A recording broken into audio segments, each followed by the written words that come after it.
రైతులకు 9 గంటల నిరంతర విద్యుత్ అందించేందుకు చర్యలు తీసుకుంటున్నామన్నారు డిప్యూటీ స్పీకర్ పద్మా దేవేందర్ రెడ్డి. రబీ సీజన్లో డిమాండ్ 20% పెరిగిందన్నారు. విద్యుత్ సరఫరాలో బ్రేక్ రాకుండా ఇప్పటికే చర్యలు తీసుకున్నట్లు చెప్పారు. మెదక్ జిల్లా వెల్దుర్తి మండలం బస్వాపూర్లోని భ్రమరాంబిక మల్లికార్జున స్వామి ఆలయ వార్షికోత్సవాల్లో పాల్గొన్నారు డిప్యూటీ స్పీకర్. స్వామివారికి ప్రత్యేక పూజలు నిర్వహించారు.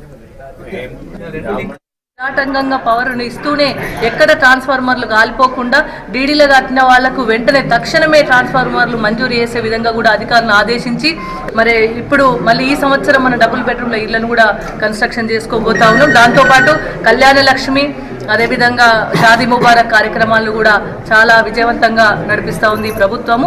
ఎవరైతే గొర్రెల పెంపకందారులు ఉన్నారో వాళ్ళకి యూనిట్కి అంటే ఇంటికి ఇండివిజువల్గా ఒక యూనిట్ సబ్సిడీ మీద ఇవ్వడం కోసము ముఖ్యమంత్రి గారు మరి 4 లక్షల యూనిట్లను ఇస్తాను కూడా ఒప్పుకోవడం జరిగింది. అంటే రాబోయే కాలంలో అన్ని వర్గాల వారికి అన్ని కులాల వారికి న్యాయం జరిగే విధంగా ఈ ప్రభుత్వం కృషి చేస్తూ ఉంది. కాబట్టి గౌరవ ముఖ్యమంత్రి గారికి ధన్యవాదాలు.